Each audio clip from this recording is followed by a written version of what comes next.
Bien, buenos días a todos, estimados profesionales. Bienvenidos a este webinar, como bien lo mencionó Úrsula, ¿no? A la identificación y abordaje del deterioro cognitivo en la demencia y el cuidado integral de la persona, familia y cuidador, ¿no? En esta oportunidad les traigo los saludos de la doctora Yuli Caballero Peralta, quien es la directora de la Dirección de Salud Mental del Ministerio de Salud, y también hacerles llegar los saludos del doctor Constantino Severo Vila Córdoba, quien es el director general de la Dirección General de Intervenciones Estratégicas en Salud Pública. Asimismo, también agradecer, ¿no?, la participación en este primer día a nuestros ponentes, el doctor Sergio Lanata, que es un médico neurólogo e investigador clínico, y también a la doctora Iris Ventosilla González, médica geriatra, que nos está acompañando en esta oportunidad desde el Hospital Nacional Arzobispo Loaiza. Bienvenidos a esta actividad, ¿no? Y también desde ya reiterarles la invitación para el día de mañana a esta actividad. Adelante, Úrsula. Gracias.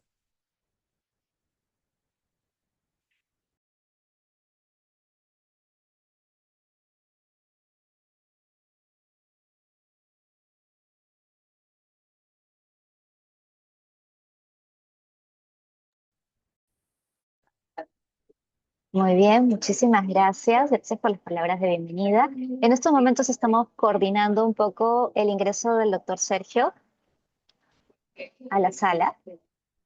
Todavía no se encuentra en sala, entonces estamos realizando unas coordinaciones en interno para confirmar. Bueno, podemos ir coordinando de repente en estos momentos a modo de información, transmitirles al público que se encuentra en estos momentos, a todos los profesionales, que desde el Ministerio de Salud se cuenta ya con el Plan Nacional para la atención de las personas con Alzheimer y otras demencias, ¿no? Y que se viene trabajando en forma conjunta con diversas organizaciones, también con la participación de diferentes profesionales, ¿no?, de diferentes hospitales e instituciones para poder lograr el cumplimiento de este plan, ¿no? Y también recordarles que es muy importante la labor que viene desarrollando el profesional al momento de identificar este problema en la persona, ¿no? A la hora de realizar la evaluación, el diagnóstico y todas las intervenciones que se proponen para las personas con demencias. Sabemos que una de las demencias, pues, o la más frecuente de todas es el Alzheimer, ¿no?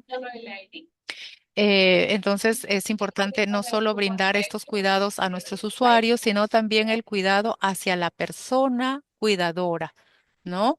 El cuidador tiene una carga muy importante y puede desarrollar un problema de salud mental, por lo tanto también hay que ver el cuidado del cuidador o del familiar que atiende, que ve por el bienestar de la persona usuaria con demencia, ¿no? De repente solo para darles estos alcances y que hay que tener mucho cuidado en todo lo que se va brindando, hacerlo con mucho cariño, no dejar a la persona con demencia de repente limitado en un espacio cerrado, sino más bien compartir, integrarlo a la familia y bueno, hay actividades que se pueden ir realizando también para prevenir o retrasar la aparición de este problema tan complejo y tan difícil de sobrellevar, ¿no? Voy a quitar un ratito esto. Ya, buen día con todos. Soy la doctora Iris Ventosilla. Gracias por la presentación. Bueno, el día de hoy voy a conversar acerca de lo que es el cuidado de la salud. Importante en que no solamente veamos la salud en un paciente, sino también en la familia y el cuidador. Bien, sé que el día de hoy hay tanto pacientes, hay personal de salud conectado, así que es importante que sepamos algunas cosas al respecto. Gracias por conectarse. Bien,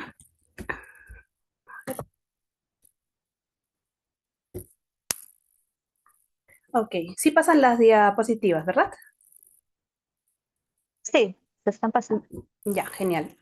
Bueno, hay que entender en principio que la salud mental es el estado de bienestar mental que permite a cada persona hacer frente a momentos de estrés, desarrollar las habilidades, aprender y trabajar para que podamos tener un entorno sano. No es solamente no tener depresión, no es solamente no estar ansioso, implica mucho más allá de eso, estar bien en el trabajo también, por ejemplo. Entonces, vamos a tocar un poquito los temas de la salud mental y adultos mayores en el Perú, la persona con demencia, la familia y los cuidadores, y qué podemos hacer al respecto cuando tenemos ese tipo de pacientes. Bien, durante muchos años ya se está viendo que los adultos mayores son cada vez más. Es decir, desde 1950, que solamente teníamos un 5,6% de población adulta mayor, actualmente en el 2026 ya tenemos 14,6%. Las cifras prácticamente se han triplicado y siguen en aumento. Esto gracias a temas de innovación en salud, etcétera, ¿no? Pero también vemos que hay menos nacimientos por otros temas. En el INEI ven y hay cifras en relación a salud mental que tienen que ver tanto con el alcohol como la depresión, pero tenemos que considerar que no son las únicas dos entidades. El tema de ansiedad, perdón, un momento. Sí, está bien. Mientras tanto, les estoy compartiendo los enlaces de nuestras redes sociales en el chat y también el link de registro para que puedan ir ingresando y continuando con la presentación aquí.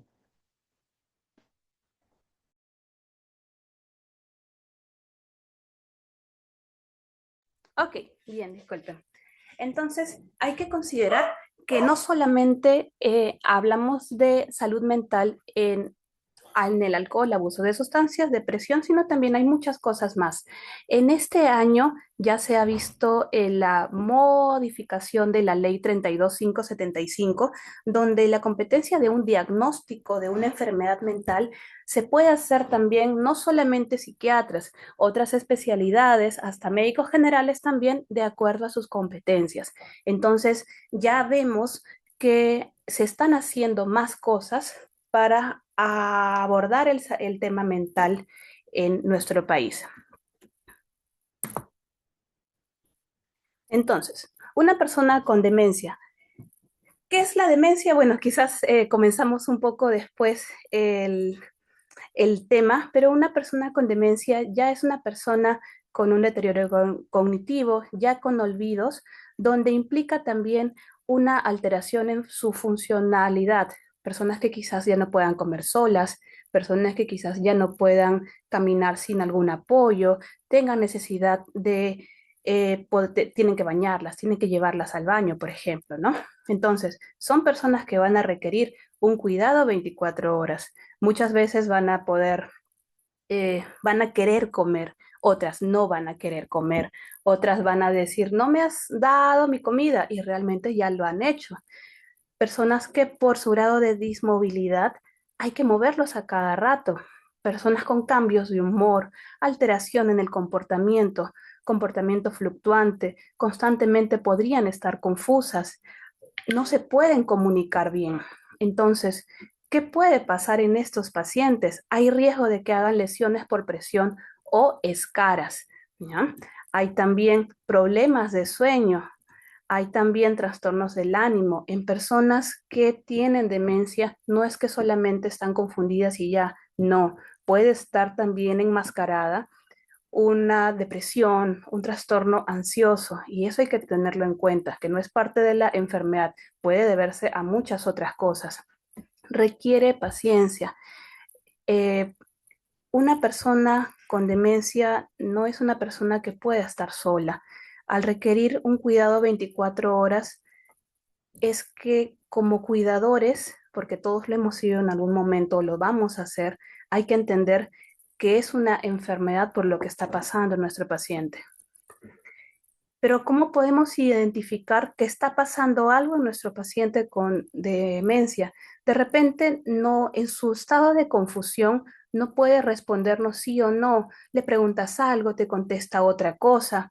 Entonces, existen algunos test que usamos que no son aplicados al mismo paciente porque claramente sus respuestas van a estar erróneas, pero podemos aplicarlo a la familia o al cuidador. En este caso, por ejemplo, está el test de Cornell, donde un puntaje de más de 8 sugiere síntomas depresivos. Ojo, esto no establece un diagnóstico, pero nos puede orientar a que hay algo que está pasando en nuestro paciente y se evalúan o preguntan trastornos de conducta, si el paciente está comiendo, si es que tiene ideas suicidas, si de baja autoestima, etcétera. Y se puntúa desde la A012 según la intensidad de los signos o síntomas.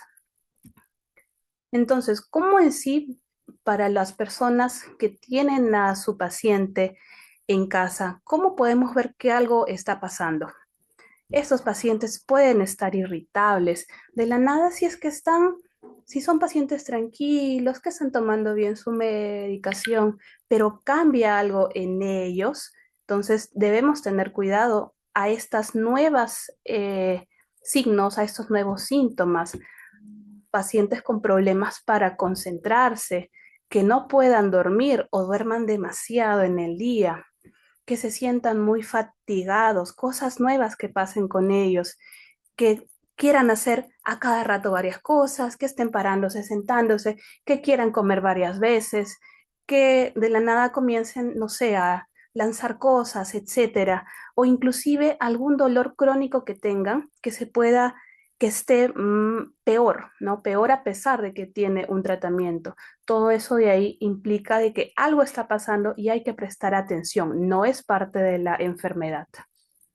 Pero también hay que tener en cuenta que existen otras cosas aparte de la depresión y la demencia. Hay estados como el delirium que tenemos que identificar que no son lo mismo. Mientras una demencia va a ser un estado en el cual se va a ir presentando de a pocos, durante todo el día va a ser estable, el paciente no va a estar orientado, su memoria va a estar deteriorada y a veces pueden haber alucinaciones. Un paciente con depresión no es algo tan crónico, es algo que ya va comenzando de a pocos, más bien su memoria va a estar más conservada, su orientación intacta, no hay muchas alucinaciones. En cambio, un delirium en un paciente con demencia y en general en un adulto mayor, hay que entenderlo como algo que pasa de la nada. Un día mi paciente está tranquilo y de la nada comenzó a gritar, comenzó a dormir demasiado. Durante el día tiene cambios, a veces está bien, a veces está mal, no está orientada, su memoria está deteriorada y sí tienen más alucinaciones. Entonces no son lo mismo. Una demencia, un delirio ni una depresión, hay que intentar identificar qué es lo que está pasando con nuestros pacientes. Para la familia y para el cuidador, debemos entender que una persona con demencia requiere sí o sí un cuidado especial. No es solamente estar ahí, acompañarlo a salir de la casa, a pasear, no. Tenemos que entender que la demencia es una enfermedad, algo que es demasiado grande y realmente, ¿quién suele ser el cuidador del paciente? Y pasa en la consulta mucho, o es el hijo o la hija que está soltero, que se quedó solo, o el hijo menor, o un sobrino que ahorita no está trabajando, personas que a veces no conocen o no tienen alguna orientación sobre cómo cuidar ese tipo de pacientes.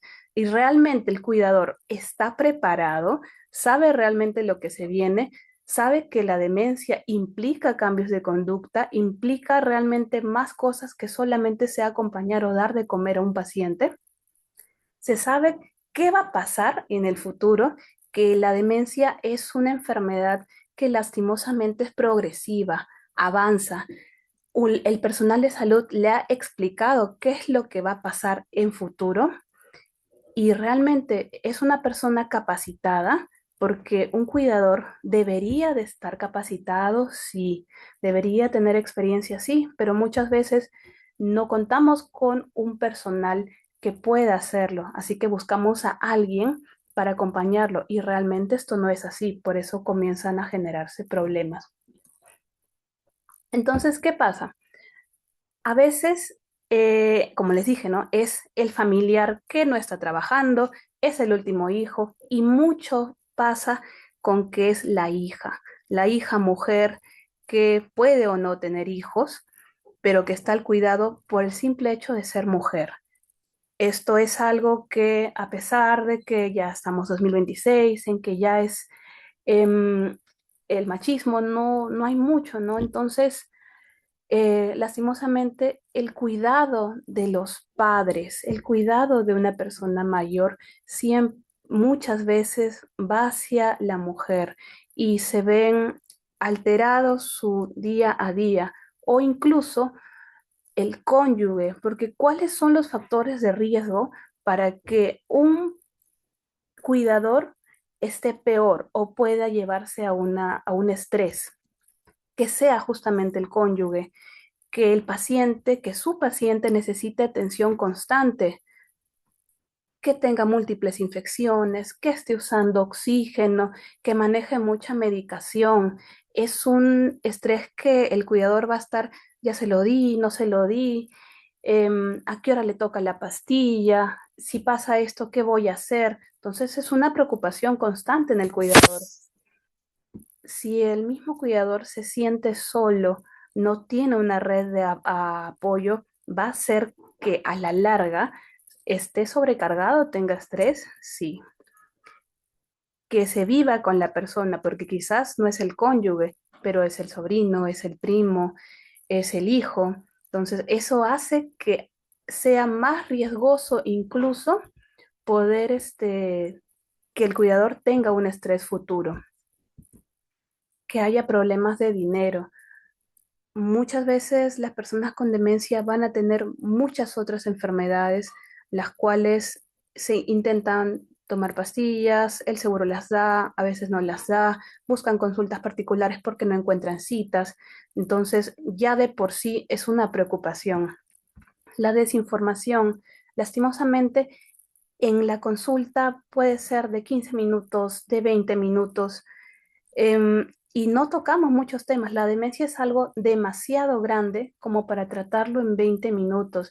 Desde el paciente que no puede entrar porque la silla de ruedas no alcanza o no pasa la puerta por ser muy ancha, hasta de repente si el paciente está con bastón, camina muy lento. Son minutos que ojalá algún día las consultas sean mucho más prolongadas para poder hablar mucho más con la familia y los cuidadores, porque el simple hecho de no decirle, sabes qué, tu paciente está enfermo, tu paciente necesita tomar son cositas que al personal de salud no se le pueden escapar, porque si simplemente vamos a la consulta y decimos, sí, mi paciente tiene demencia, tiene que tomar esto, listo, no se trata solamente de eso.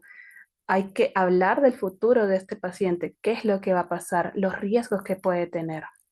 Entonces, cuando un cuidador ya está estresado, algo que se llama la sobrecarga del cuidador, estrés del cuidador o cuidador quemado, este, ya van a pasar muchas cosas. En el mismo cuidador va a haber alteración de peso, no va a comer por estar cuidando al paciente o va a estar muy ansioso y va a comer extra. Puede tanto subir como bajar de peso.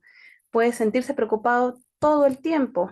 Va a tener alteración en su sueño. Si quizás son cuidadores de 24 horas, no van a poder dormir en la noche porque el paciente quizás esté despertando cada 2, 3 horas porque quiere ir al baño, porque simplemente quiere conversar con alguien.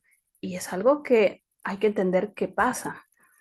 Se va a sentir triste, va a haber constante dolor de cabeza, incluso algunos cuidadores llegan al abuso de sustancias, hablando no solamente de alcohol y drogas, sino también, por ejemplo, no puede dormir. Ah, ok, me tomo entonces un alprazolam, una pastilla para dormir y con eso estoy mejor. El uso crónico de pastillas para dormir realmente no es algo recomendable en ninguna edad. A largo plazo van a haber problemas de salud, porque todo esto, aunque pensemos a veces que no, el cuidador falta a sus citas, o sea, no se preocupa por sí mismo y pueden generar enfermedades. Hay riesgo de enfermedad cardíaca, incluso también de diabetes. Entonces, tengamos en consideración que hay que cuidar también al cuidador. ¿Y qué pasa si es que ya el cuidador está estresado, ya está quemado, ya tiene todo lo malo encima, ¿no? No es que solamente lo va a dejar de cuidar, ¿no? Incluso ya no tiene interés por el paciente. Los primeros días estuvo bien, estuvo interesado, pasan los meses y ya simplemente no quiere, está cansado, no quiere verlo. no validamos las emociones del paciente. Un cuidador que está estresado ve a su paciente, lo ve triste y dice, no, eso ya es algo normal. Entonces, no, realmente no es así. No le dan la medicación, se olvidan de darla, olvidan los horarios, piensan que ya no es importante porque es un paciente con demencia y ya no se va a quejar. Comenzamos a ver a nuestro paciente de diferente manera.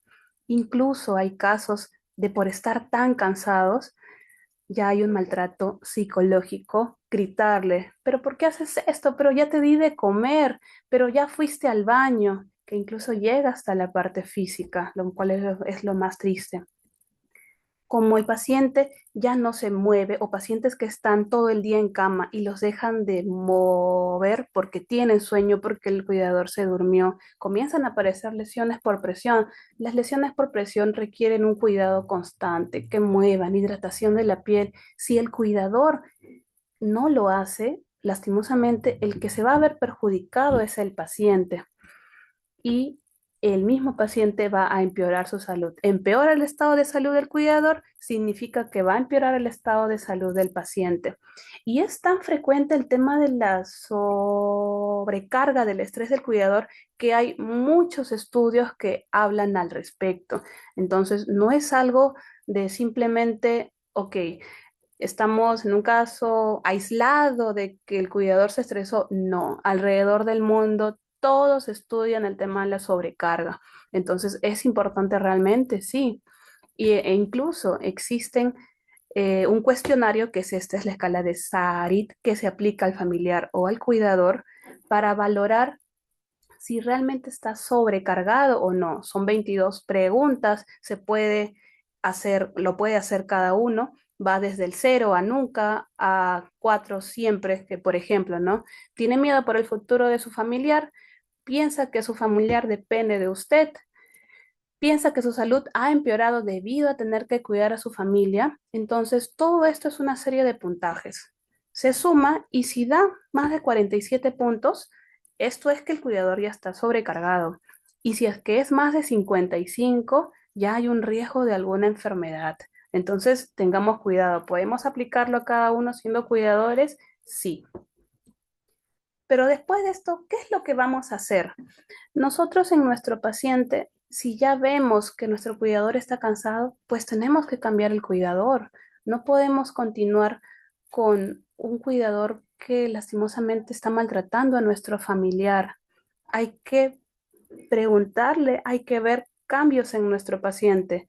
Si responde algunas preguntas, ok, hagámoslo. Si es que no, de repente no se puede comunicar mucho, veamos a nuestro paciente. Tiene miedo, cuando alguien levanta por alguna razón la mano, se pone a la defensiva, cómo es su actitud frente a otras personas. Si es que el paciente ya hizo un tema ansioso, un tema depresivo, pues entonces hay que diagnosticarlo, hay que tener un tratamiento, porque no es que simplemente el paciente está mal y ya, no, necesitamos un diagnóstico y ver siempre como el cuidador lastimosamente ha estado mal y quizás no le ha dado su medicación, verifiquémoslo. Tenemos que prestarle mucha atención, llevarlo a psicoterapia en los casos que se pueda, por ejemplo. Y en el cuidador y en la familia, lo primero que tenemos que hacer es aceptarlo. Nosotros como cuidadores, porque lo vamos a hacer en algún momento, tenemos que entender que no solamente somos nosotros, somos muchos. Y preguntamos aquí entre las más de 200 personas, 500 personas que somos, estoy segura que hay alguien, si no es que son más del 50 o 80%, que cuida a su familiar o que cuida a una persona con demencia y que ya está cansada. Entonces, aceptemos que estamos cansados. Cuando veamos que ya nos incomoda el cuidado de nuestro paciente, alerta, algo está pasando. Pidamos ayuda, hablemos con la familia, hablemos con quizás la persona que nos contrata y digamos, ¿no? Disculpe, ya me siento mal, me siento cansada, porque si nos quedamos callados, lastimosamente, eso va a continuar y no va a ser bueno para, em, no solo para nosotros, sino para el paciente también. Eso es lo que tenemos que tener en cuenta. Busquemos ayuda, grupos de apoyos, consultas especializadas. Desde un médico general también hay que decirlo. Lo peor sería no decirlo, ir al psicólogo. Si ya me siento incluso triste, agobiada, psicología van muy de la mano, es algo muy, muy bueno. Entonces, veamos, busquemos ayuda, veamos nuestra red de apoyo. Si quizás somos 5 hijos y lo cuida solamente un hijo, conversemos en familia, veamos, nos podemos repartir, yo descanso este día, tú descansas este día, tú descansas este día, pero necesitamos realmente un descanso, despejar la mente para poder cuidar bien al paciente. Si somos cuidadores de 24 horas, que existen muchos, yo he ido a veces a alguna hospitalización y he encontrado al cuidador todos los días, el mismo cuidador que no tiene descanso. Si aquí hay familias que solo tienen un cuidador y su cuidador está 24 horas, démosle un respiro. Quizás contratemos a otro cuidador en la noche o interdiario. Realmente va a ayudar a nuestro paciente y hay que entenderlo que no es porque simplemente el cuidador no quiere cuidarlo, no, necesita descansar para cuidar bien a su familiar. Y en general, en Internet pueden buscar muchos consejos, hay muchas páginas que hablan sobre el estrés del cuidador, no solamente de pacientes con demencia, sino con cualquier enfermedad. Pero claro, la demencia, al ser una enfermedad tan grande y tan complicada, hay muchos que hablan sobre esto, ¿no? Entonces, hay guías, hay libros, hay en general muchos lugares donde podemos buscarlo. No necesitamos comprar algo, necesitamos simplemente buscarlo en Internet. Si somos personas ya que tenemos esa idea de que algo nos está pasando, pues busquemos ayuda, porque realmente no estamos solos en esto. Veamos que todo inicia desde un deterioro cognitivo. ¿Qué es el deterioro cognitivo? Los olvidos. Tenemos un familiar con olvidos, pues llevémoslo a una consulta, hagamos un diagnóstico precoz. En la consulta informemos a la familia qué es lo que viene, qué tienen que hacer. Si este deterioro cognitivo lastimosamente pasó a una demencia, a una mayor dependencia de los pacientes, pues nosotros como médicos, como psicólogos, como personal de salud en general, tenemos que entrenar a la familia, tenemos que decirle, va a pasar esto, y la familia también, busquemos ayuda. Si este paciente ya requiere cuidado, pues hay que entender que no es un paciente que pueda estar solo, es de repente un paciente que es funcional, pero se cocina y deja la cocina prendida, quema las cosas, se pierde en la calle. Entonces, si pasa eso con alguno de sus pacientes, pues pongamos una alerta y veamos, ¿realmente mi familiar requiere un cuidado? Sí, no lo puedo dejar solo porque le puede pasar algo. Y cuidemos a nuestro cuidador, cuidémonos nosotros como familia, porque si nuestro cuidador está mal, si nosotros estamos mal, pues no vamos a poder llevar un buen cuidado de nuestro paciente. Y esa es la última imagen con la que los dejo, porque aquí estamos hablando, sí es cierto, del paciente, del cuidador, de la familia, pero muchas veces no nos podemos a pensar que el personal de salud también está expuesto a esto, porque ha pasado pacientes que la familia tiene tantas dudas que llama 10 veces al día, que llama a las 3 de la mañana y a veces no nos ponemos a pensar que nuestro médico, nuestro personal, nuestra enfermera tiene familia. A veces pedimos consultas y estamos en una reunión, faltamos a las fiestas con nuestros amigos y no nos damos un tiempo. Y nosotros como colegas también estamos ahí y queremos darlo todo por nuestro paciente porque queremos que esté bien, pero tendemos que entender que también necesitamos un descanso. No es que simplemente voy a contestar todas las llamadas, no, necesitamos horarios, necesitamos descanso y tanto la familia también tiene que entenderlo. No, no es que no queramos contestar, no es que no podamos atenderlo en ese rato, sino que también tenemos cosas que hacer. El descanso es para todos. para los cuidadores, para la familia, para el personal de salud. Es importante que consideremos todo esto. Y nada, eso es todo. Más bien, muchísimas gracias por la atención.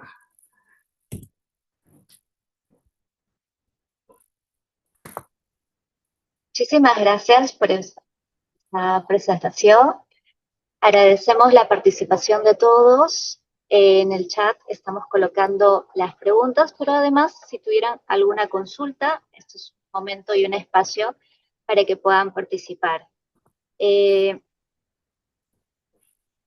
Aquí una solicitud que habían colocado. Por favor, antes que la ponente se retire, ¿puede volver a colocar la diapositiva en la pantalla completa respecto al test? Era la El test. Ok. diapositiva en el rango 3 al 7. A ver. Ahí lo pongo. Mm, el test para identificar la depresión en personas con demencia o el otro test.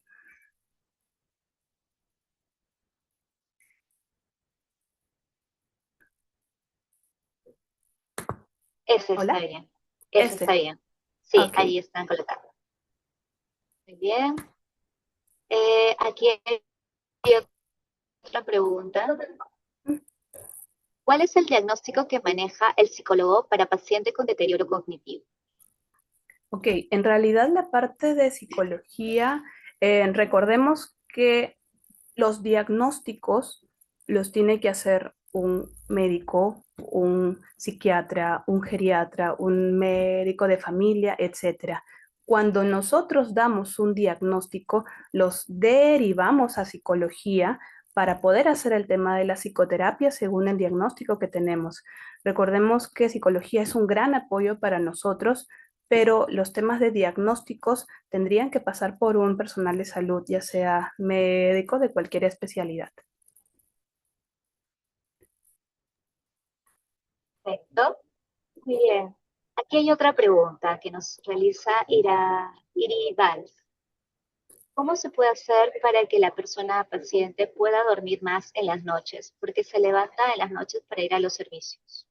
Ok, ya. El tema del sueño en general, hay que ver muchos factores. Uno de los principales es ver si realmente el paciente no está tomando, digamos, alguna pastilla que le haga que miccione de noche. Tenemos que investigar medicación, por ejemplo, ¿no? Furosemida, hidroclorotiazida, son diuréticos, entonces van a hacer que el paciente miccione en la noche. Si tenemos pacientes con problemas de próstata, por ejemplo, en hombres, van a miccionar en la noche y requerirían, por ejemplo, ¿no? Una ecografía, una prueba de PSA para ver si es por esta razón por la cual el paciente está miccionando más y se da un tratamiento. Muy importante el tema de la higiene del sueño. Si tu paciente duerme en la mañana, le damos las siestas, 1 hora, 2 horas, 3 horas, claramente no va a dormir de noche. Entonces tenemos que iniciar por esto. Las siestas en la mañana pueden ser de máximo 30 minutos. Tenemos que ver realmente cuánto está durmiendo. Su ambiente es oscuro, toma, no sé, quiere tomar café a las 7 de la noche, quiere tomarte alguna bebida energizante, eso tenemos que cortarlo. Hay ruidos cerca al cuarto, de repente, no sé, vive junto a una vía donde pasan carros y hay ruidos toda la noche, entonces no, tenemos que investigar bien. Muchas veces pensamos, mi paciente no duerme, entonces tengo que dar pastillas para dormir. Y realmente esa no es la solución. Tenemos que ver otras cosas antes de eso y cuando ya tengamos algún diagnóstico, cuando ya tengamos la certeza de que de que no hay nada, ok, podemos usar cosas naturales, ¿no? La manzanilla, la valeriana, la leche que tiene triptófano, por ejemplo. Usemos cosas antes de ir a las pastillas. Entonces, si es por un tema de una demencia que el paciente va cada rato, entonces también hay que conversarlo y ver qué más se le puede dar. No solamente pensemos en pastillas para dormir. Bien, muchas gracias. Aquí hay una pregunta final. ¿A qué edad se recomienda hacer el descarte de demencia en un varón? Ok, Em, para hablar de demencia, tendríamos que hablar antes de un deterioro cognitivo, es decir, olvidos. Cualquier persona, 40, 50, 60 años, hay que ver e identificar. Me estoy olvidando de las cosas. Si son olvidos que, por ejemplo, ¿no? Me olvidé dónde dejé las llaves, pero después me acordé. Me olvidé que tenía una cita, pero después me acordé. Entonces, ¿son olvidos que pueden ser propios del envejecimiento? Sí. Podemos hacer pruebas de descarte. Hay, no sé, mini mental, hay prueba de rudas, hay prueba de moca, pero todos esos solamente son pruebas para ver si es que la memoria está algo alterada. No es que yo hago una prueba y ya diagnostico la demencia. No. Hay desde pruebas de sangre para ver que la memoria no esté alterada. Por ejemplo, el déficit de vitamina B12, si lo tenemos muy bajo, podemos tener olvidos que estén relacionados y muchas veces los confundimos. Entonces, ¿qué tenemos que hacer en sí? Para cualquier edad, enfocándome, bueno, en mi área que es geriatría, que veo desde los 60, hacer un descarte anual en general, si tenemos anemia, si tenemos problemas de tiroides, si tenemos déficit de vitamina B12, hacerlo de manera anual al identificar de cada uno si es que nos estamos olvidando o no. Nosotros en geriatría, por ejemplo, hacemos algo que se llama la valoración geriátrica integral. Entonces, ahí aplicamos algunos test donde vemos la parte de orientación, vemos la parte de memoria, un poco de todo, ¿no? Entonces, ¿es importante hacerlo? Sí. ¿Se recomienda una vez al año? Sí. Pero el tema es la prevención. Si desde que somos, em, digamos, pequeños, no tenemos una cultura de que hay que comer bien, hay que hacer ejercicio, porque lastimosamente las enfermedades crónicas van a llevarnos a alteraciones neurológicas posteriores, sí. Entonces, va desde que somos jóvenes, porque todas las buenas actitudes, todas las buenas cosas que hagamos de jóvenes van a repercutir a lo largo de los años. Entonces, tengamos algo preventivo. Si es una persona ya de 50 años que no se ha hecho exámenes nunca o van 5 años que no se ven, pues entonces hagámoslo. La hipertensión no va a ser, no nos va a doler la cabeza, una presión muy alta.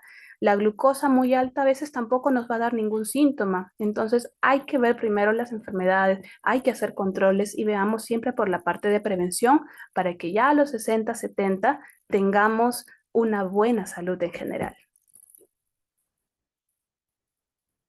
Perfecto, muchísimas gracias. En realidad tenemos más preguntas en el chat, pero por el tema de tiempo, quizás sí pueda haber algunas y responderlas en el chat. Por supuesto. Podría ser de mucha utilidad al espacio. Listo, ahí los pongo. Gracias. Muchísimas gracias, doctora. Muy buena presentación. Ha tenido muy buena acogida también de todos los participantes. Gracias por también por haber podido estar a tiempo y con ello hemos podido iniciar. No se Muchísimas preocupe. A ustedes, gracias.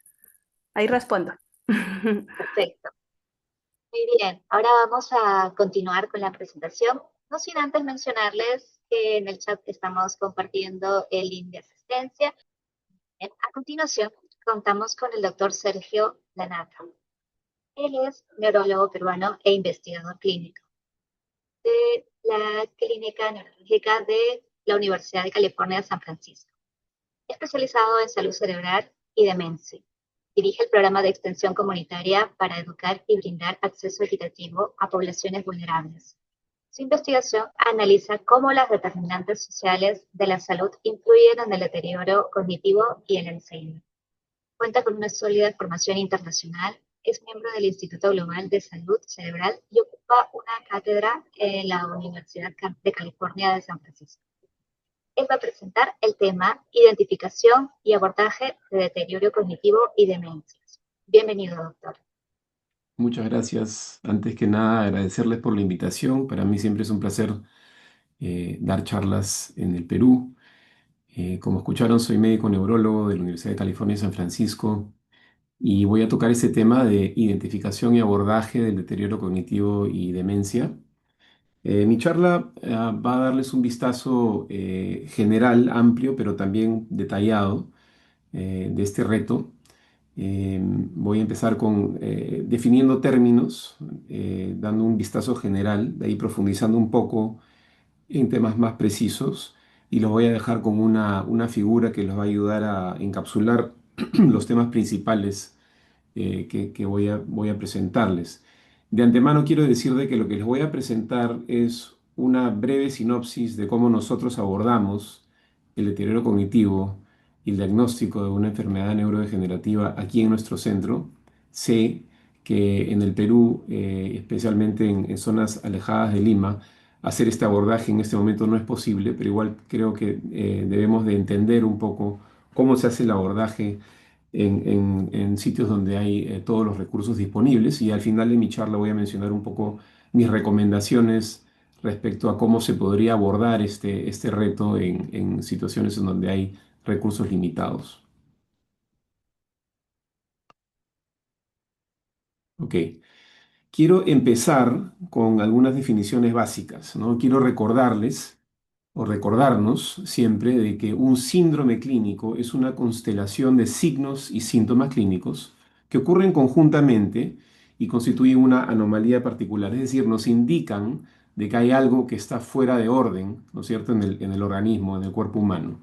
Nos indican que hay una patología subyacente que está produciendo esta constelación de signos y síntomas que podemos reconocer en un paciente.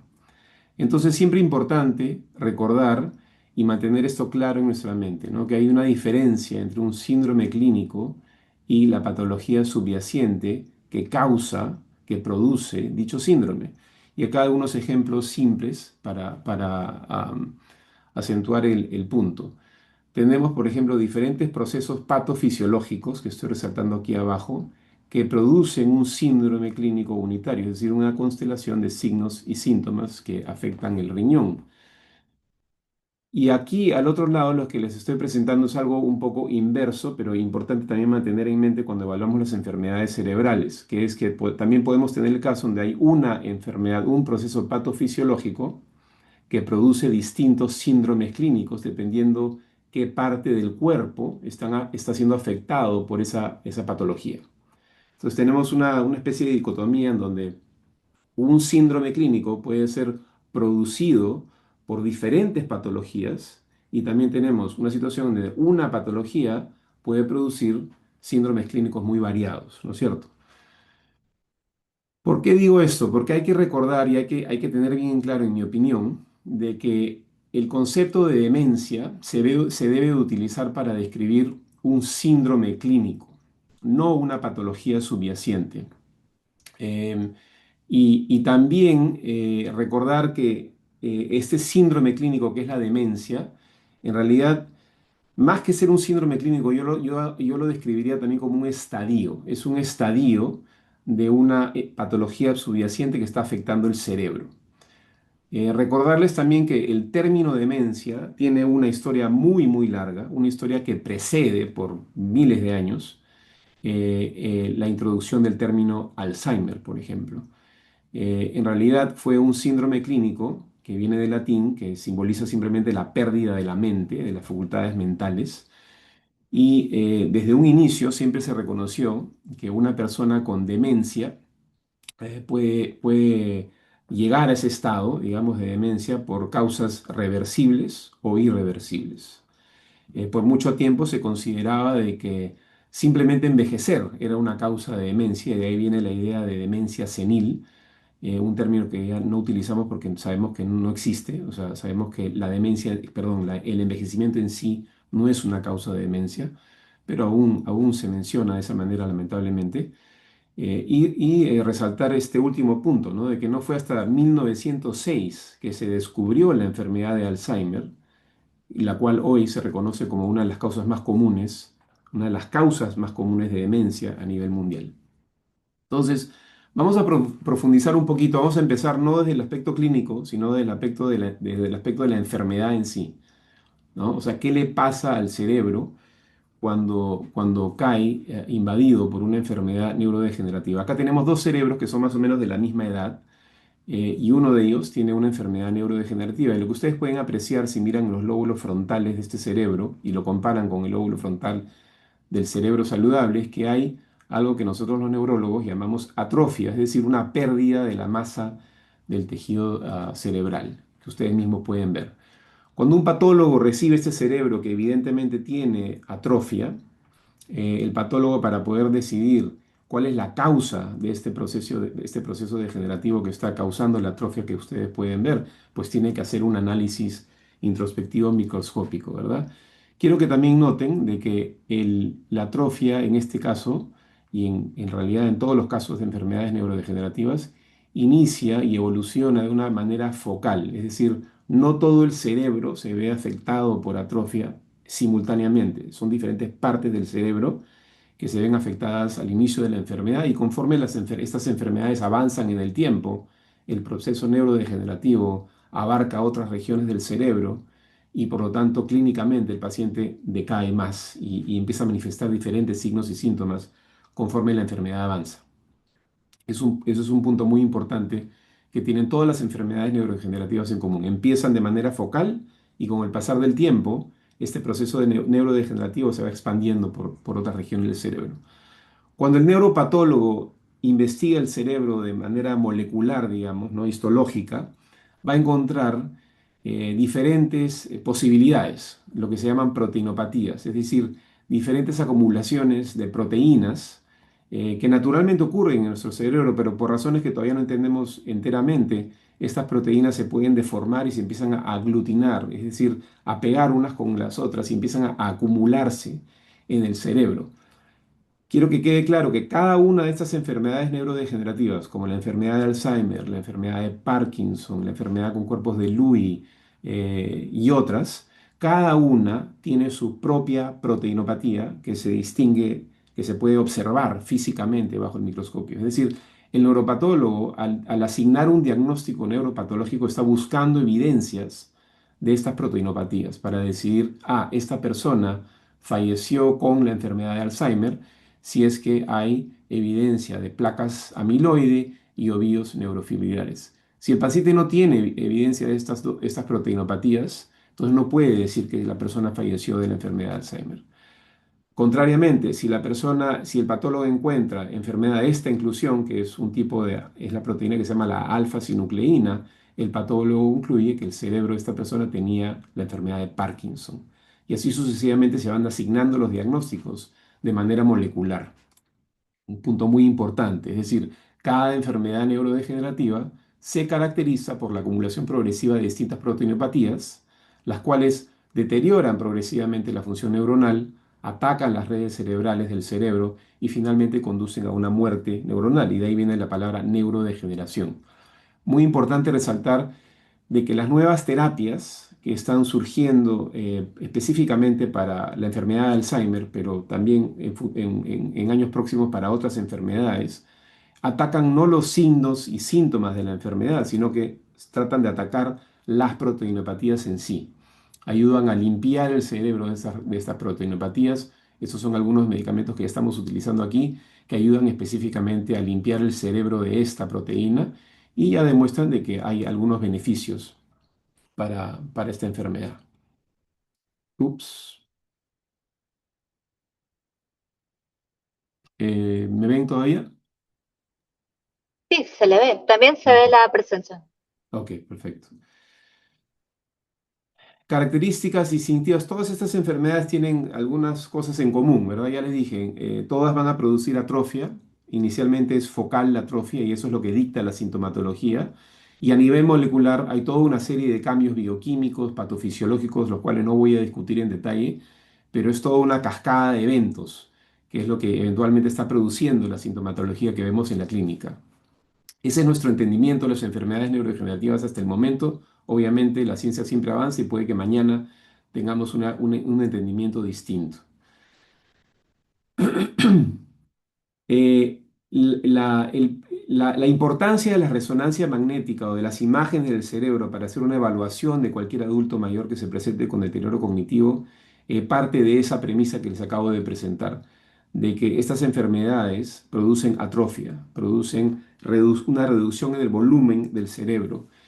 Y es por eso que nosotros siempre queremos obtener una imagen, preferiblemente una imagen con resonancia magnética, pero si no es disponible una tomografía, ¿para qué? Para ver cómo está el volumen del cerebro de mi paciente. Porque, por ejemplo, este paciente tiene una enfermedad degenerativa, es la degeneración lobar frontotemporal, y lo que ustedes mismos pueden ver es que la corteza órbitofrontal se ve atrofiada. ¿Y por qué digo eso? Porque ustedes están viendo aquí que hay una acumulación de líquido cefalorraquídeo en negro, que ustedes la pueden ver y no la ven presente en el cerebro saludable. De igual manera, en el lóbulo frontal, aquí también viene una acumulación excesiva de líquido cefalorraquídeo, que no lo ven tanto en el cerebro saludable. Y en el corte sagital se ve mucho acumulación de líquido cefalorraquídeo, lo cual indica que hay atrofia que va más allá de lo normal para la edad del paciente. Cualquier área del cerebro que pierde volumen, esa pérdida de volumen se va a ver reemplazada por líquido cefalorraquídeo, que es lo que estamos buscando en una resonancia magnética. Algo que hemos aprendido es de que esta focalidad de la atrofia ayuda a predecir cuál es la patología subyacente que está produciendo el síndrome clínico. Entonces nosotros prestamos mucha atención a los patrones de atrofia del paciente. Eso es más o menos el fondo, digamos, neuropatológico de estas enfermedades que siempre pienso es muy importante tener en claro, ¿no? Que las enfermedades viven a un nivel físico, no viven a un nivel clínico nada más, a cambios físicos patológicos.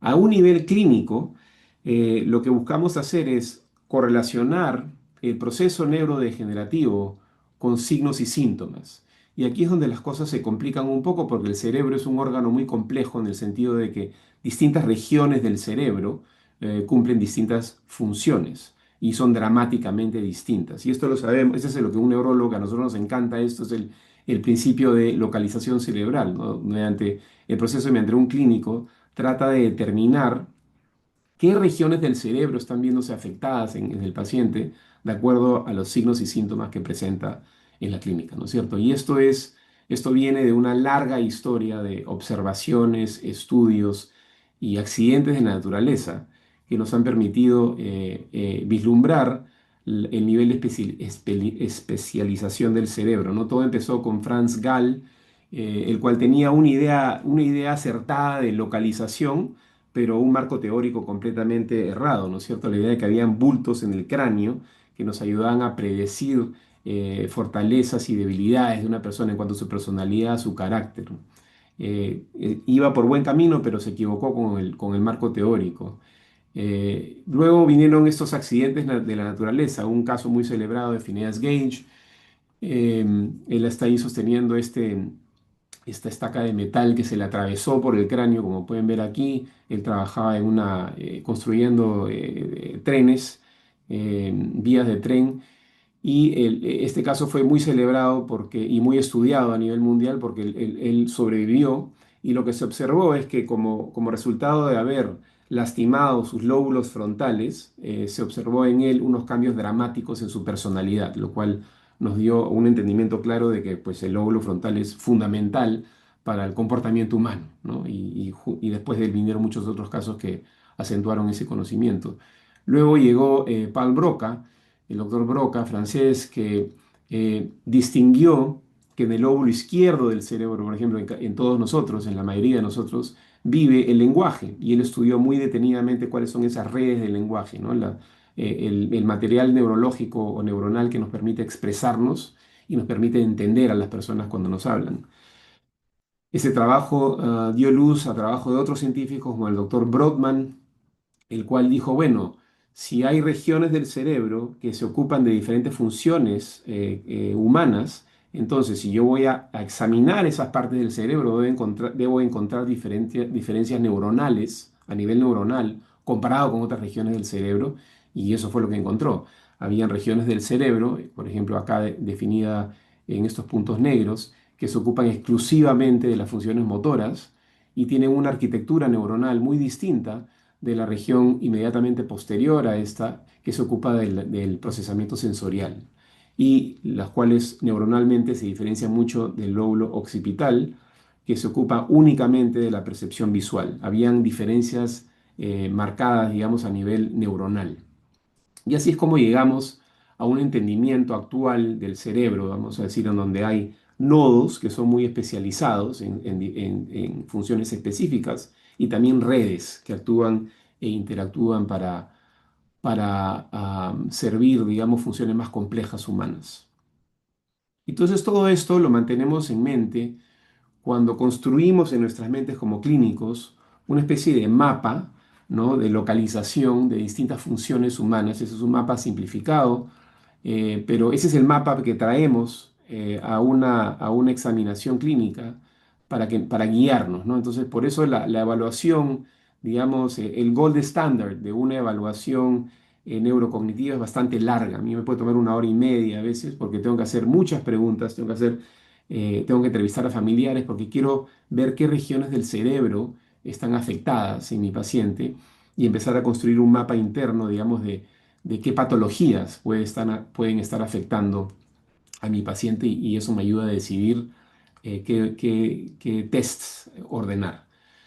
Esto ha sido muy bien reconocido en el DSM-5. Por primera vez el DSM-5 reconoció la cognición social como un dominio neurocognitivo, lo cual en mi opinión fue un gran cambio, porque tradicionalmente se había creado una separación artificial, digamos, entre todos los aspectos sociales del ser humano, como son el procesamiento de las emociones, cosas como el comportamiento social, etcétera. Eso como que vivía en el mundo de la psiquiatría sin una especie de cimiento neurológico, pero ahora se reconoce claramente de que el cerebro tiene regiones y redes muy específicas que ya están bastante bien estudiadas, que son necesarias para poder nosotros tener cognición social, empatía, procesamiento emocional, control de emociones, etcétera. Entonces, todo esto nosotros lo traemos a la evaluación clínica. Em, yo voy a correr por un ejemplo de solamente un grupo de enfermedades neurodegenerativas que llamamos la degeneración lobar frontotemporal. Para que entiendan un poco el panorama amplio, voy a tocar un poquito del Alzheimer y de ahí voy a tratar de redondear todo de manera más clara. Entonces, la degeneración lobar frontotemporal es un conjunto de enfermedades del cerebro. ¿Ya? Vamos a entrar un poco en las patologías subyacentes. Y lo que hacemos es dividimos este grupo de enfermedades en diferentes categorías, como la enfermedad de Pick, la degeneración córtico-basal, la parálisis supranuclear progresiva. Son designaciones que hace un neuropatólogo cuando ve el cerebro que tiene la degeneración lobar frontotemporal, y las cuales a su vez muchas veces están relacionadas a mutaciones genéticas. No vamos a entrar en eso en detalle. Y este grupo de patologías van a producir síndromes clínicos.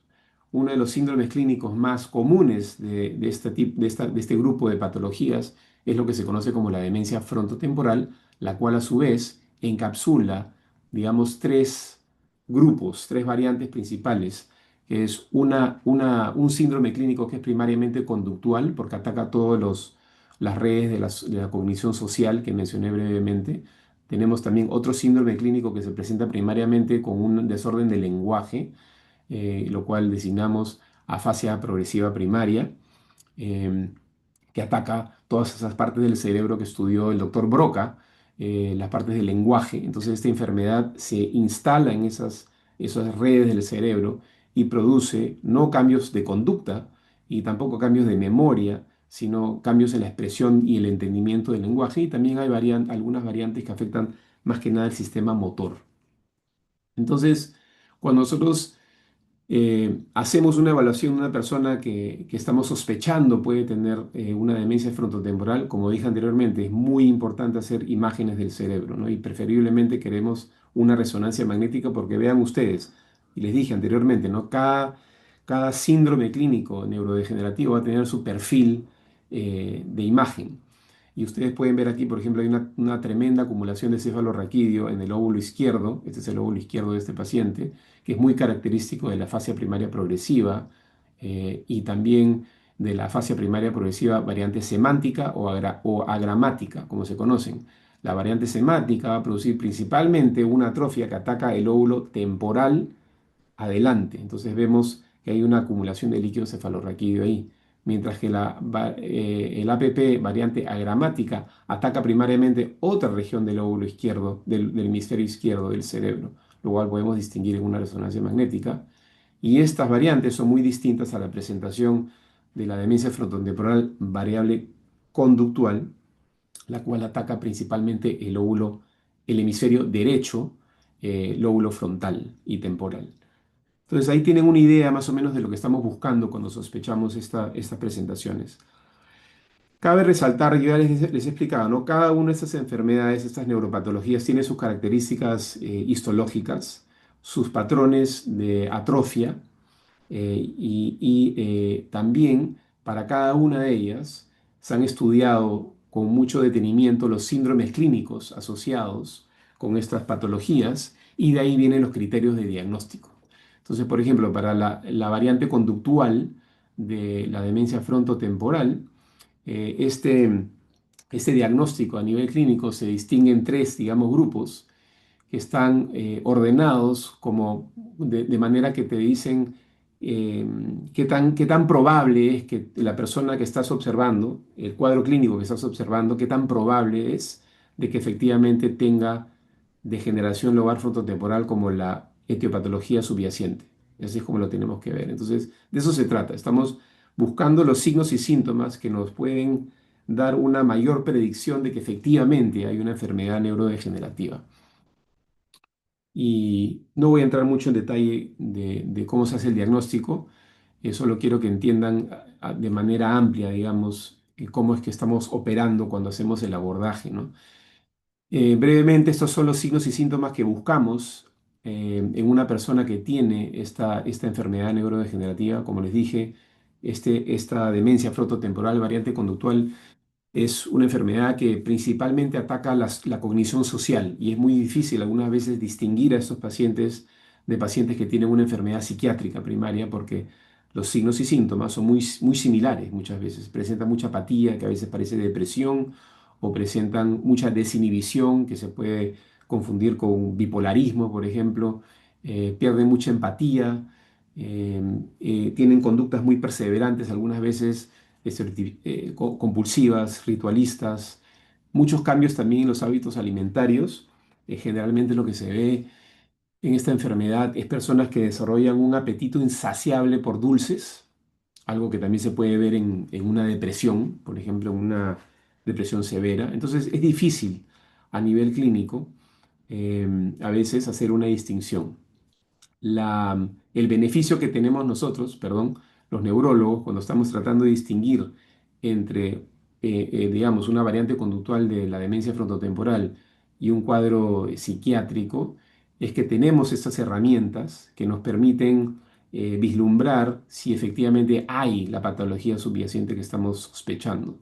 Tenemos imagenología, tenemos PET, como ven aquí, estamos buscando diferentes patrones, tenemos exámenes de líquido cefalorraquídeo y últimamente también exámenes de sangre, los cuales voy a mencionar posteriormente.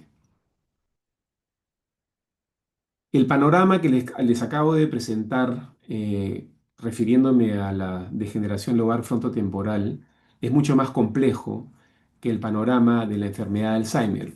El panorama que vemos en la enfermedad de Alzheimer es más simple en el sentido de que es una sola patología que les dije al inicio de mi charla, se caracteriza por la acumulación de la proteína beta amiloide, lo que también se conoce como las placas seniles, y los ovillos neurofibrils, que son, al final, molecularmente son acumulaciones de la proteína tau.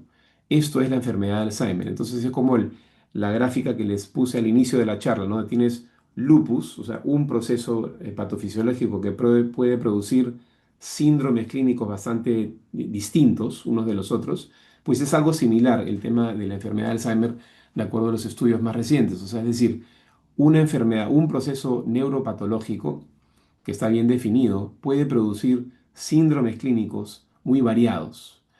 Em, Tradicionalmente, históricamente, hemos pensado siempre en el síndrome amnésico de la enfermedad de Alzheimer, algo que hoy en día conocemos como Alzheimer típico, es decir, el adulto mayor que presenta un perfil que está caracterizado básicamente por la pérdida de la memoria a corto plazo. Pero quiero que estén conscientes, que estemos conscientes todos de que la enfermedad de Alzheimer algunas veces se presenta de una manera que no afecta tanto la memoria a corto plazo, es decir, la persona que se olvida qué comió, qué hizo ayer, pero te puede decir con un lujo de detalle todo lo que le pasó en su infancia, en su vida media. A veces no se presenta de esa manera la enfermedad de Alzheimer, se presenta con un síndrome del lenguaje, por ejemplo, que es la variante logopénica de la afasia primaria progresiva, donde la persona tiene mucha dificultad expresándose, se le traba la lengua, se cohíbe al hablar porque empieza a perder la confianza al hablar. Eso también puede ser la enfermedad de Alzheimer en un adulto mayor. Luego también hay una variante de la enfermedad de Alzheimer que conocemos como la variante posterior, porque afecta la parte de atrás del cerebro, que les expliqué, es una parte del cerebro que se especializa en todas las funciones visuales. Entonces, este individuo no va a presentar un cuadro de amnesia en estadios iniciales, no va a presentar cambios de lenguaje, va a presentar muchos problemas visoespaciales. Frecuentemente estos pacientes van a ver a un oculista o a otro oculista porque notan de que algo está mal con su procesamiento visual, pero los oculistas le dicen que todo está bien con sus ojos. Hasta acá al inicio que creo que deberías ir a ver un neurólogo porque de repente es un problema más a nivel cerebral, ¿no? Y también el Alzheimer se puede presentar de manera atípica en el sentido de que se puede presentar de una manera de una variante frontal que afecta principalmente a los lóbulos frontales y por lo tanto los signos y síntomas de esa presentación son muy, muy distintos a los otros y ves un paciente que tiene desinhibición, problemas ejecutivos, ordenándose, pero no tanto pérdida de memoria a corto plazo. Y todo esto ha sido muy reconocido en los últimos criterios de diagnóstico de la enfermedad de Alzheimer publicados el 2024, en donde claramente se define la enfermedad de Alzheimer como se las he presentado, ¿no? Como es una entidad, es una enfermedad biológica. Entonces se enfocan en la patología subyacente y en la neuropatología de la enfermedad y los criterios aceptan o ponen bien en claro de que las manifestaciones clínicas de la enfermedad pueden ser muy diversas. Entonces nos ponen al tanto de que tenemos que estar conscientes de que la presentación clínica va más allá de simplemente un adulto mayor que se presenta con pérdida de memoria a corto plazo. Ese es el punto número 4 ahí al final.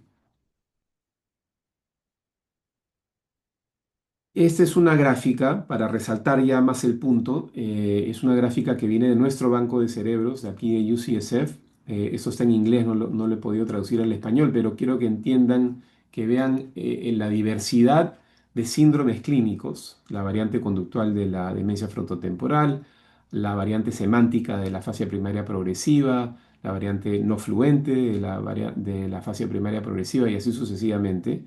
Estos síndromes pueden estar causados por diferentes patologías subyacentes. Y lo que quiero rescatar aquí, por ejemplo, es que la patología de Alzheimer, como les dije hace un momento, puede producir distintos síndromes clínicos. Y de igual manera, una persona puede tener una tauopatía o específicamente la enfermedad de Pick.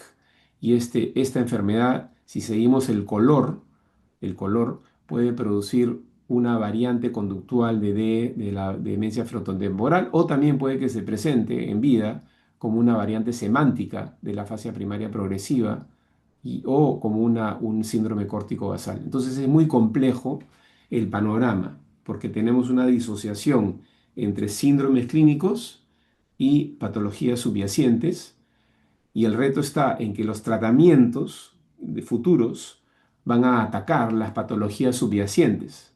Entonces tenemos que desarrollar, digamos, la habilidad de poder reconocer los síndromes, hacer predicciones viables en cuanto a cuál es la patología subyacente más probable para poder acercarnos al mejor tratamiento. Espero que me deje entender.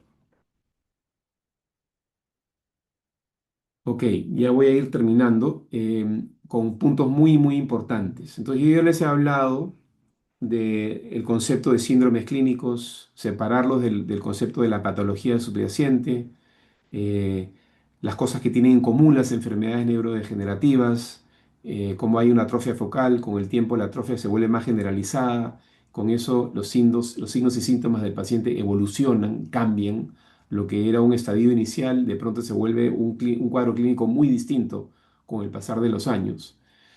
Eh, Ahora, este punto que estoy presentando ahorita, para mí es muy, muy importante. Es entender de que las enfermedades neurodegenerativas son muy largas y, y hemos aprendido a raíz de la investigación que hacemos aquí en otros centros de que incluso estas enfermedades incluyen un estadio preclínico o asintomático, que obviamente no lo vamos a reconocer nunca en la clínica porque no tiene síntomas. Pero reconocer de que el proceso neurodegenerativo empieza años antes de que la persona empieza a tener signos y síntomas de la enfermedad. Cuando la persona entra a la etapa sintomática, hay, digamos, tres estadios principales. Es primero el deterioro cognitivo subjetivo, que es cuando la persona tiene una preocupación, nota algo, o el familiar nota algo, pero la persona viene a la clínica, se les hacen las pruebas cognitivas, las pruebas de funcionalidad, los cuestionarios de funcionalidad y todo está bien. O sea, la persona está bien, está rindiendo bien. Eso se llama deterioro cognitivo subjetivo. Es decir, noto algo, pero mi doctor me está diciendo que todo está bien. Muy bien. Con el pasar del tiempo, esta enfermedad neurodegenerativa avanza y la persona entra en un estadio que llamamos deterioro cognitivo leve. Y donde hay la preocupación, pero ahora ya podemos detectar algunas anomalías en la prueba cognitiva. Pero aún así, el paciente se mantiene funcionalmente muy bien, tiene buena calidad de vida, es independiente aún, bastante independiente, no necesita ayuda, vamos a decir. No es hasta más tarde en la enfermedad degenerativa que la persona entra en un cuadro que conocemos como demencia, que es cuando hay preocupaciones, claramente la persona no le está viendo bien en las pruebas cognitivas, pero número tres, y muy importante, hay pérdida de funcionalidad. Es aquí donde empiezan los problemas y los retos, en realidad, para una persona con una enfermedad degenerativa. Es aquí donde el cuidador tiene que estar muy involucrado, es aquí donde hay muchos estresores y donde se pierde mucha calidad de vida.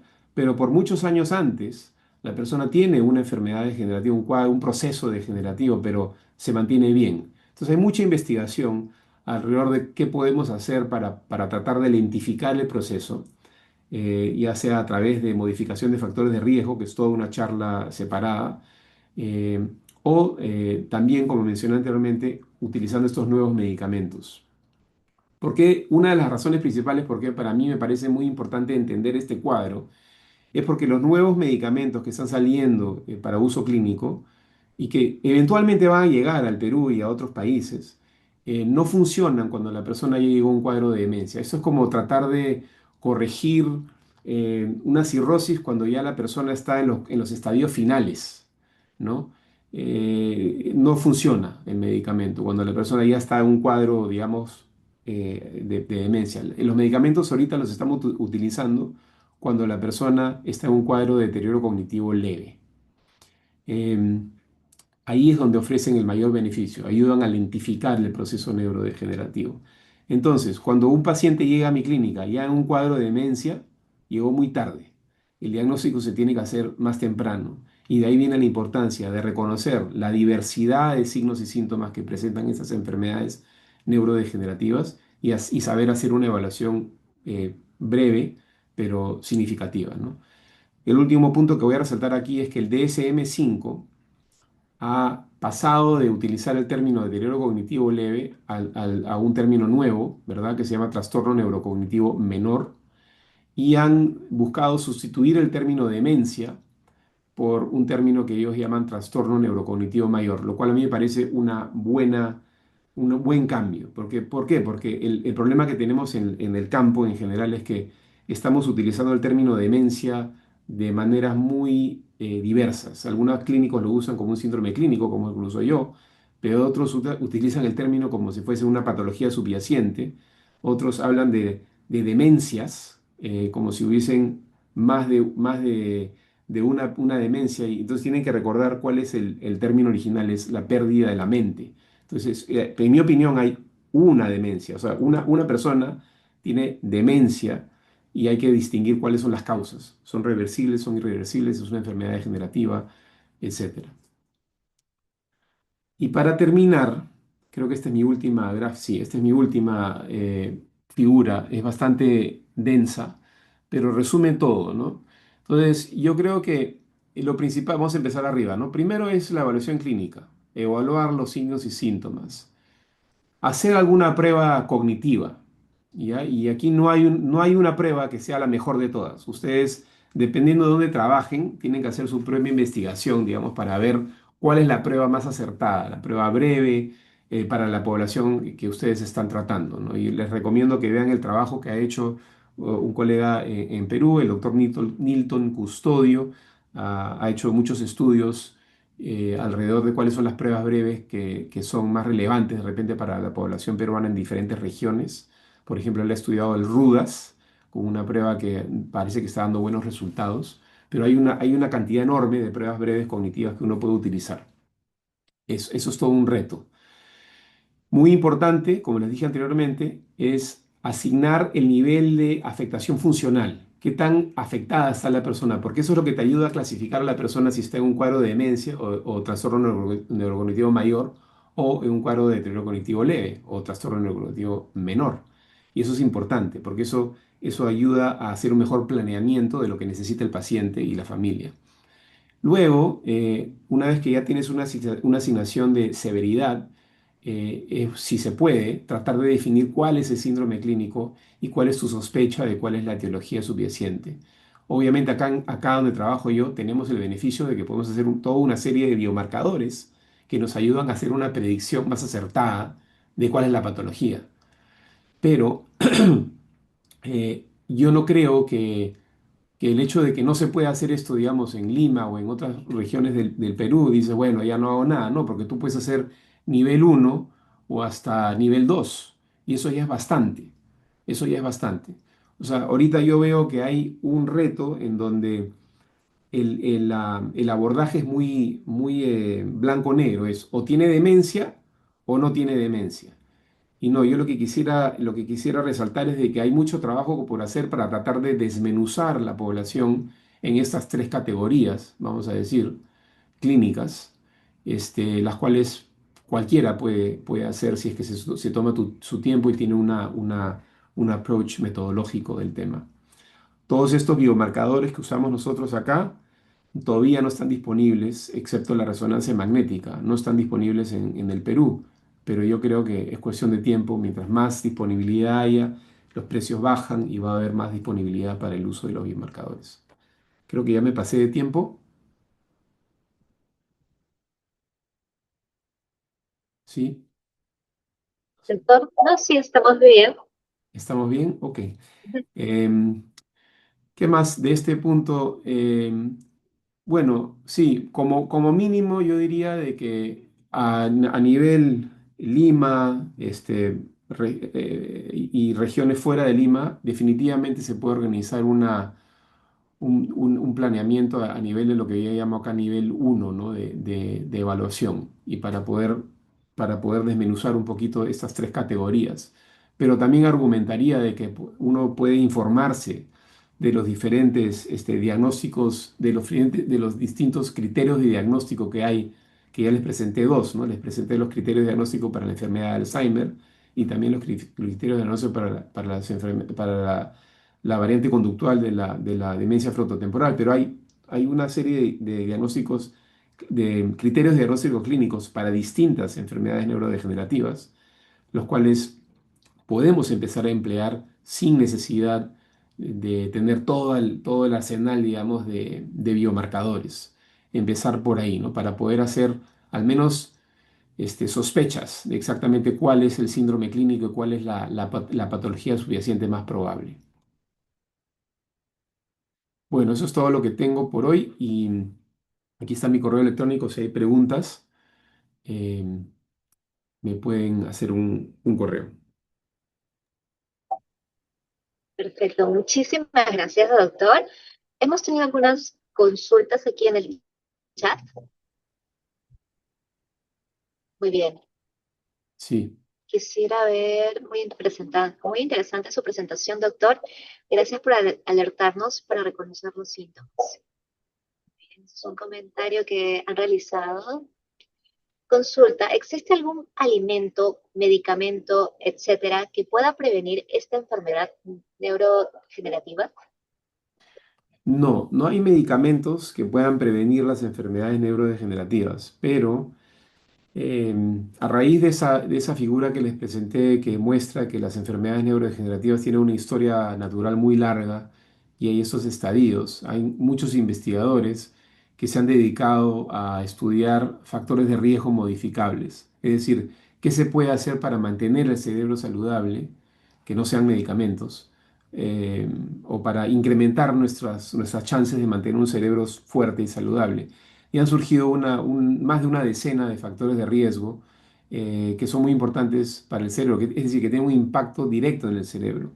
Por ejemplo, la diabetes, la hiperlipidemia, el colesterol alto, la hipertensión. Estas son tres condiciones médicas comunes que impactan directamente el cerebro y cuando no son manejadas de manera crónica, nos pueden poner en un mayor riesgo de tener una enfermedad degenerativa en una edad avanzada.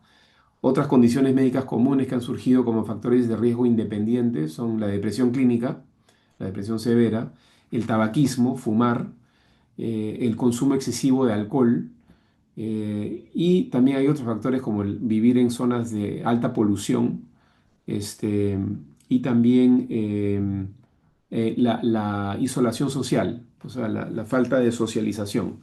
Muy interesante. Y la pérdida de audición, incluso también a edad media.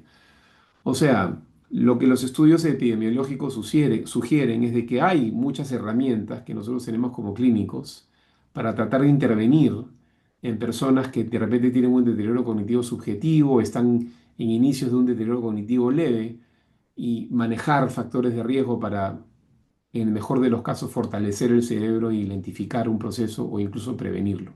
Se estima de que a nivel poblacional se puede prevenir hasta un 45% de esas enfermedades degenerativas y otras causas de demencia, si es que se abordan estos factores de riesgo de manera, digamos, de salud pública, ¿no?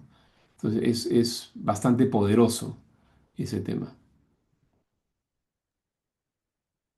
Muy bien, aquí tenemos una pregunta final.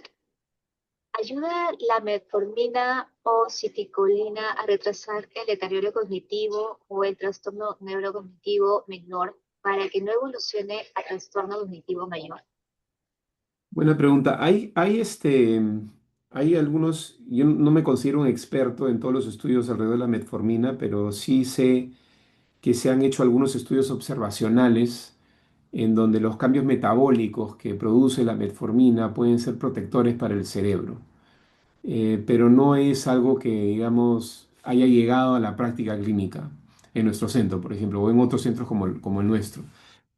Lo que sí está clarísimo es lo que les dije hace un momento, que una persona que tiene diabetes, este, debe controlar esa diabetes lo antes posible, porque tiene un efecto acumulativo directamente sobre el cerebro. Es decir, la diabetes no solamente afecta al corazón, los riñones, los ojos, sino también directamente el tejido cerebral, probablemente a través de mecanismos vasculares, pero no se sabe con exactitud.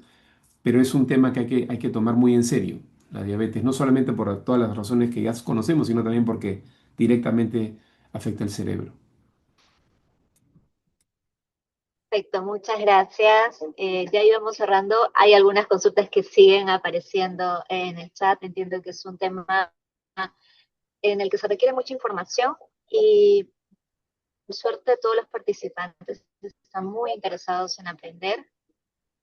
Estos espacios que estamos teniendo, vamos a tratar de continuarlos. No será el único webinar que tendremos sobre este tema. Vamos a continuar abordándolo. Esperamos contar también con su participación para las siguientes actividades y continuar capacitando a los profesionales de la salud y a las personas en general. Muchas gracias por la invitación. Muchísimas gracias por su participación. Muchas gracias a todos los participantes el día de hoy. Agradecemos su puntualidad y que continúen hasta el final. Muchísimas gracias a todos.